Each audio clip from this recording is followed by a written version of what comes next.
never seen you mad. Every time I see you, you're always laughing and smiling. How do you keep such a positive attitude? Oh man, I'm around him, Anytime I'm around my husband, I'm with him, I'm on a date night or with my family, that's when I can really let loose and have a smile. And of course, he's my designated driver, so I can even smile even more.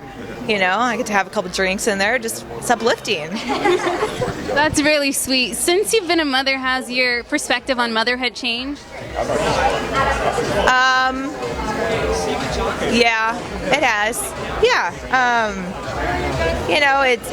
I see the whole world in a whole new light. Of course, before it used to be all about me, and now it's all about him. So life is not about me anymore, but I could dedicate a little chunk to myself. Once you figure out the rhythm to your new life with your new life in your life, you can dedicate a chunk of it to yourself. You know what I'm saying? But most of your life now is dedicated to your son and to your husband. Once you figure out how to balance it all, you can figure out how to do it all. You know what I'm saying? Are we going to see you do any acting? I would love to do acting. If it never happened, I wouldn't cry myself to sleep. But I would love to. I actually got approached about something, but I don't know if it would work out or not. But I would. I would totally. I mean, hey, I act every day. I'm just kidding. But if it wasn't acting, if you didn't have your reality show, what would you like to see yourself doing going forward? Shoot, that's a good question. I would probably be a nurse or something, because I was 18 when I moved up to the Playboy Mansion, but I was still at the time discovering who I was, and I was looking into nursing school, so probably a nurse. Kendra the nurturer. Thank you so much, Kendra. So you have kind of your struggles over the past couple years with you playing football. How do you cope with changes?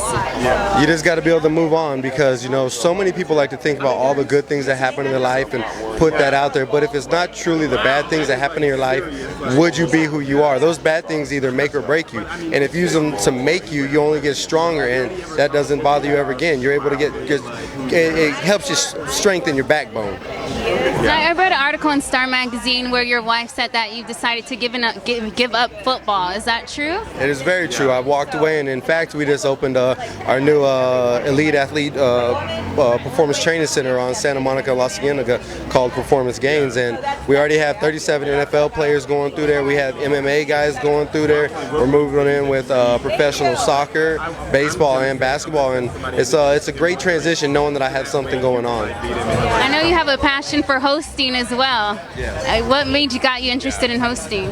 I just like talking, and Kendra kind of told me, you need to be behind the mic, interviewing people, talking about games, and hosting a game show. And I think it'd just be fun, just hanging around, talking around people. Why wouldn't you want to be a host? I love you two as a couple too, by the way. I love us as a couple too. She's pretty fun. She keeps me happy, and that's what it is. Just like she just said right there, date night. It's as long as you both want to do the same things, it's easy just to stay in love, because you're both there for the same reasons.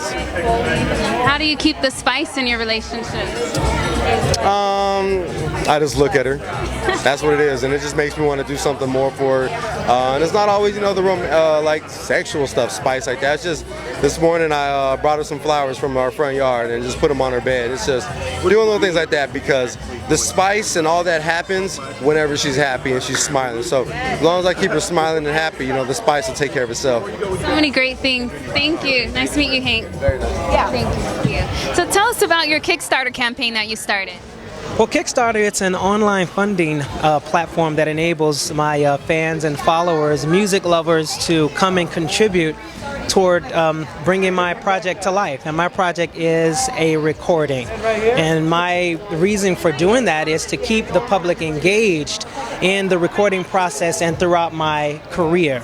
So this to me is the best way to keep them engaged, because I wanted to step away from the tradition and the machine, because I saw how the machine kind of dealt with the public, and I didn't want to allow that again. So this is to me the best way, and hopefully people can go and they will at least pre-order the CD. So they can contribute anywhere from $1 to on up, and then they get cool things in return, like maybe go out on a date with me or have a concert or sing at a wedding or something like that. And where can they go to support you? Well, you can go to jessecampbell.com and you can click on Kickstarter. It's a Kickstarter video and link right there on the face of the site, on the home page of the site. Or they can go to Kickstarter and type in Jesse Campbell and then it shall pop up. But we have a deadline which is July 28th. So I'm encouraging everyone to go there and pre-order the CD by then, and it will really help a great deal. Can you give us a snippet of what we can hear on the album? Sure. It was something like, I dreamed I saw a girl, oh so beautiful to me. Her eyes shine like the stars as she revealed herself to me. She never said a word as she smiled and danced with me. And then she disappeared, now I'm left with memories. I know this might sound strange, but I'm trying to explain how an angel came to me. It's truly music to the ears. I like that. I'm going online to support. Yes, thank you, Misha. Thank you. Nice to see you. Pleasure seeing you and meeting you. Of course, it's Get It All campaign is something that I've been invited to recently with Brett, Partying Up with Brett.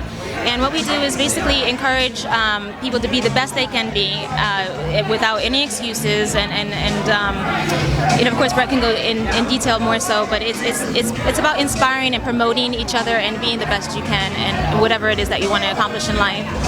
Exactly, and she pretty much hit on it. We want to give the world a platform and a place to go when they need inspiration and they want to be inspired themselves or they have some inspirational stuff. We want them to reach out to us as well and use them as a platform to get whatever it is they're trying to do out. So we've created inspiration, and then we also wanted to create a philanthropy, to bring to the foundation as well, or the campaign as well. I really like the color of your shirt you're wearing, by the way. Thank you. You're welcome. How did you guys team up together? How did that happen? Well, we met in Chicago. Stedman Graham had his annual Athletes Against Drugs Foundational golf tournament and weekend, and she was there, and she's from LA. I didn't know she was from LA, and we ended up chatting, and I started finding more out about SEBA, and I was like, you'll be a perfect fit. We have no women on the campaign, it's all men, and we've been looking for a woman to kind of incorporate into the campaign. So we thought SEBA would be the perfect fit, and she's been great thus far. Thank you, Brett. And plus with our athletic background as well, and I think that made it us gel even better and faster, because we know how hard it is to actually go and try to achieve things, and as far as teaching discipline and things like that. So we know you guys are amazing on the slopes, but do you have any skills bowling? How do you think you're going to do? Oh, okay. Well, I guess you're going to find out after. I mean, I think you use these 3 fingers to do it, right? So I mean, that should tell you how well I'm going to do tonight. She said, okay, yeah, no, I bowled a little bit, so hopefully I do a little bit better than her. We'll see. Oh, you guys have some fun. All right.